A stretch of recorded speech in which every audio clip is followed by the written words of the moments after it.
So what should you know about the labor and delivery process and some questions that most people ask me about giving birth?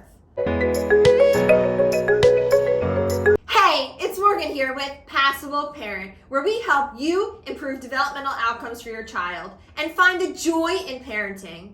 I've been a pediatric nurse for the past 10 years, specializing in early childhood development, and I'm also a new mom. Before we get started, don't forget to like and subscribe, and make sure you check out all my other videos on all things pregnancy, postpartum, and early childhood development. So what should you know about the labor and delivery process and some questions that most people ask me about giving birth? I've actually been a part of multiple births as a nurse and also myself birthing my own child. So one of the first things I want to say, which is really important, is to go into the process with an open mind. We all have birth plans and we all have ideas of how we want things to go in our heads when it comes to the whole labor and delivery process. We want things a certain way, we have certain expectations. The most freeing thing that I can tell you to do is to try and have an open mind and not to set hard limits or expectations for yourself. None of us know what's going to happen in life, and pregnancy and labor and delivery can be especially scary because there's a lot of things to anticipate and you're not really sure what to expect along in the process. So I think expectations can sometimes kill joy, and I think that it's good to have some expectations. It's really good to have a birth plan and kind of communicate that to your healthcare provider and to everyone involved on your care team, but also give yourself some grace and keep an open mind. Most important thing is that you leave the hospital healthy and your baby leaves the hospital healthy. So diving right into it, pregnancy and childbirth are definitely not for the faint of heart. A lot of bodily functions and things are happening during this process that could make even one of the toughest people feel lightheaded or queasy. So I'm gonna dive right in. I'm gonna talk about one of the number one most Googled questions, and one that I get asked all the time by new moms. Am I going to poop during labor and delivery?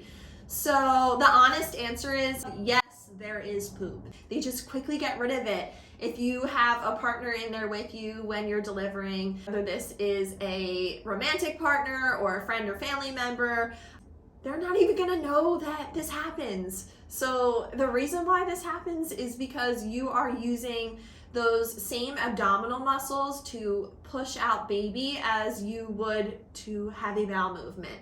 But whoever you have with you, if you do have a support person, they won't even know that this is happening, because us nurses, we have you sitting on top of these blue pads, and each time that happens, we are swift, we are faster than you could believe, and we are just taking it away. We don't say a word, it's our secret, nobody knows, but yes, you're going to poop.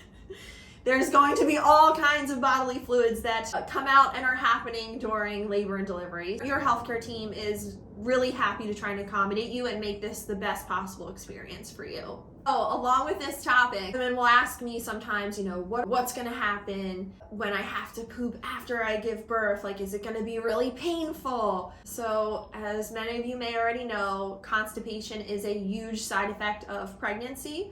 But there are some safe stool softeners and laxatives that you could be taking during pregnancy, so make sure you talk to your healthcare provider about that. You may want to reach out to them a couple weeks before your due date and kind of get started on a regimen of stool softeners or things such as Miralax to kind of keep you regular. So anything you could do to kind of make that a little less painful be beneficial. But again, please make sure you talk to your trusted healthcare provider about what is right for you and what is safe for you to be taking in your pregnancy. Anyone on the internet can tell you anything, but please, please, please talk to a trusted, licensed medical professional before you take anything during pregnancy, and make sure that it's right for you. So that brings me to the second most asked question that I get from women who are anticipating labor and delivery. So the question is, will I tear? And the honest answer to this is every woman is different, everybody is built differently, and we do grade tears on a scale, and they have a number associated with them.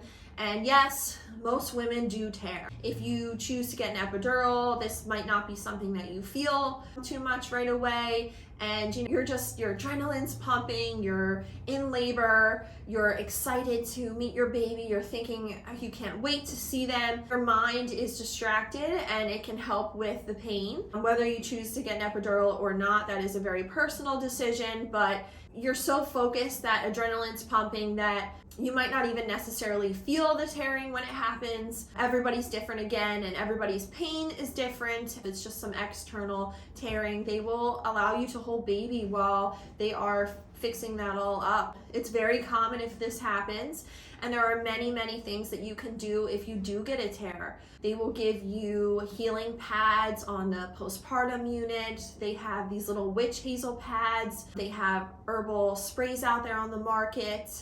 They have all kinds of different products for you. They have ice pack pads that break up and they help with the inflammation and the swelling, and you kind of just stick them into your underpants. You would a menstrual pad. Check out my video on the essentials that every postpartum mom needs. That brings me to my next topic, which I think every woman, mom, caregiver should know about, which is so important, is that skin to skin contact, that golden hour. We call it the golden hour as medical professionals, but really it's a golden 3 hours, and it's those 3 hours after birth. It can really be 1 to 3 hours. If you're in an emergency situation and your healthcare team has to ensure the safety of you and baby, maybe skin to skin isn't possible initially right away along this golden hour or hours timeline. So please don't stress. The most important thing is that you and baby are stable and you are healthy. And then this skin to skin contact can happen afterwards. And this skin to skin is so important,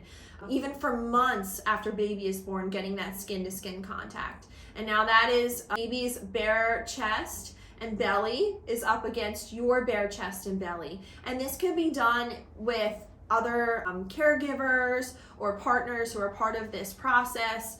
It's great for anyone who is involved to get that bonding experience, but especially for mom who delivered the baby, it is wonderful, and that skin to skin is so important. And the reason why we call it these golden hours and why it's so important is because it's actually been shown through different studies that it regulates their heart rate, it regulates their respiratory rate, it reduces newborn crying, it helps form that bond between caregiver and baby, between mom and baby, and it gets you really all those endorphins and those hormones releasing, those bonding hormones. So it's great for baby's overall health, it's great for mom's overall health. This skin to skin is so important. And many hospitals now have implemented that they will, right after birth, directly encourage you to take baby and place baby right on your chest right after birth. And even if you end up needing a C-section or you elect to have a C-section,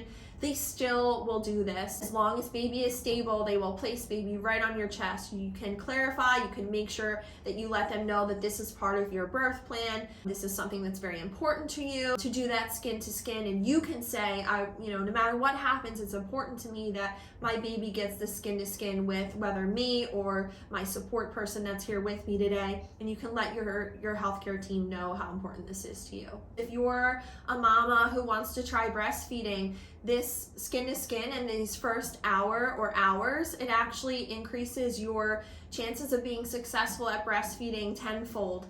It's one of the best things you can do to promote and sustain breastfeeding. So within 50 minutes, usually newborns are attempting to nurse and they're suckling at the breast, and that first feeding can last for over an hour, because you have to remember newborn baby's belly is about the size of a marble, maybe even smaller, so they can only take so much at a time. And that first milk that you have is something called colostrum, which is full of all these protective nutrients that can protect baby. It's really easily digested, and then eventually that leads to your milk coming in. Having baby right there up against your chest where they can smell you, that's one of their strongest senses.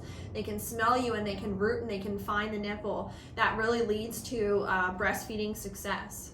I also just wanted to let you know that you have the right to refuse any weights or any shots until after get that skin to skin and those golden hours in. This is something that I personally did, and I felt like it was so worth it, and my healthcare team was really supportive and encouraging about it.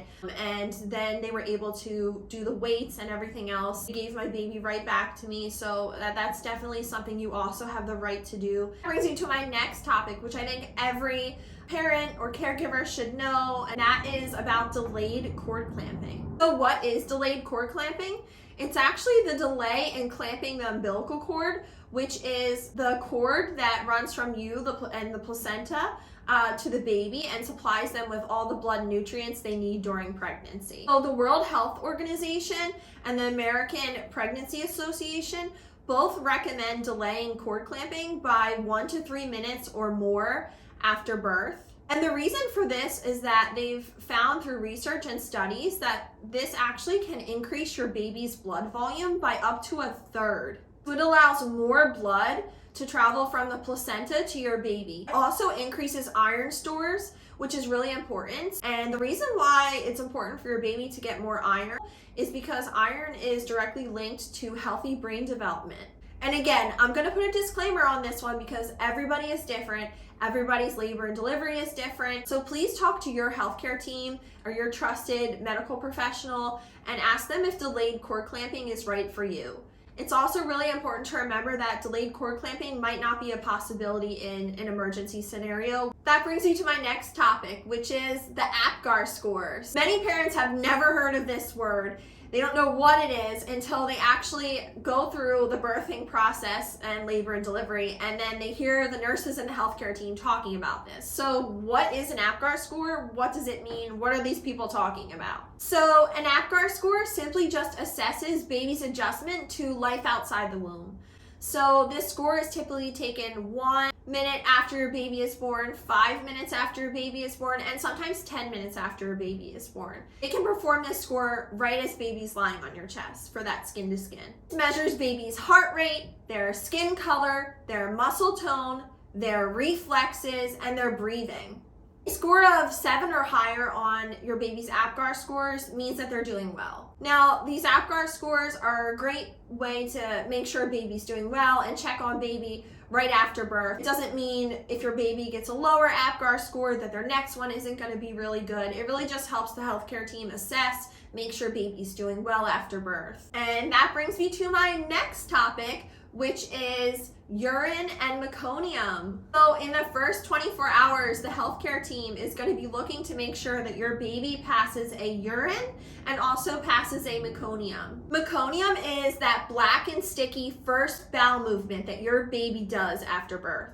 It's really important for your healthcare team to make sure that your baby has 1 urine and 1 bowel movement within that 24-hour window, just because they want to make sure that your baby's bodily functions are all performing well, that your baby's kidneys are good, and that black, tarry, scary looking first bowel movement or poop that your baby does, it will eventually turn to green. And then as you introduce either breast milk or formula, it will start to change color. So for breastfed babies, it will be more liquidy.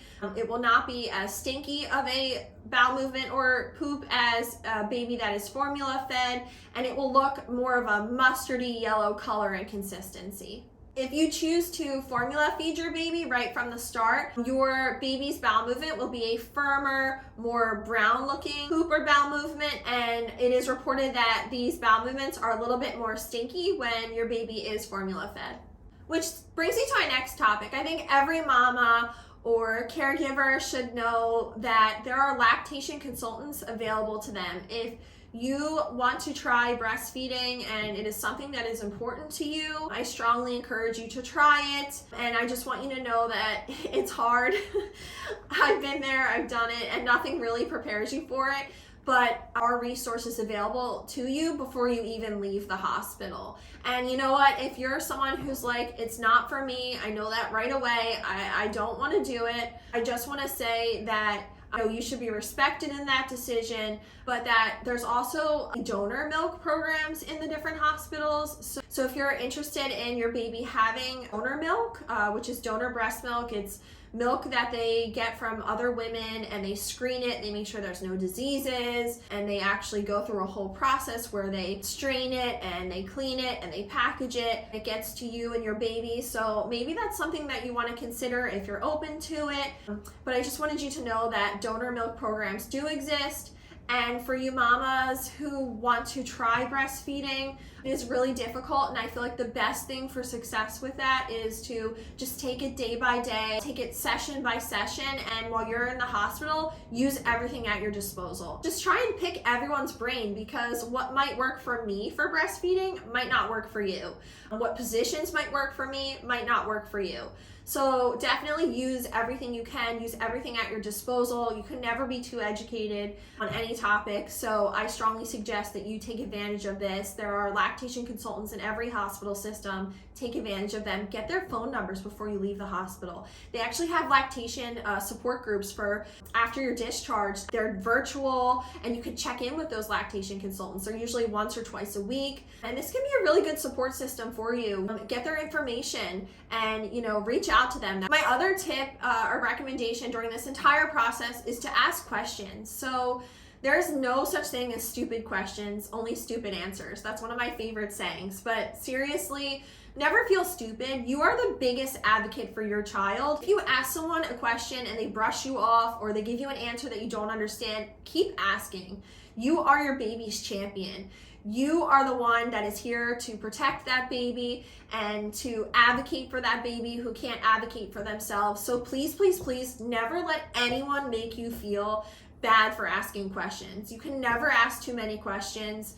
Ask all the questions you want. If you don't understand something, please ask a question. Healthcare providers are people too. It's okay to ask these people questions. They're not perfect. None of us are perfect. So please, I encourage you to write down your questions, even save them in your phone, and keep asking until you really understand the answers that are being given to you. And it's okay to tell someone, I really don't understand. Can you explain that again? I really hope this video was informative and helpful, and I wish you the best along your journey. Labor and delivery, I hope goes great. I hope it's a wonderful experience for you. I hope that helps, and I hope this video was informative and helps prepare you a little bit for the whole entire labor and delivery process. Please check out my other videos. I have a lot of videos on pregnancy, postpartum, and early childhood development. Please watch the other videos. I hope that they also can be a help for you. So again, don't forget to like and subscribe, and thank you so much for joining me today. I can't wait to see you next time.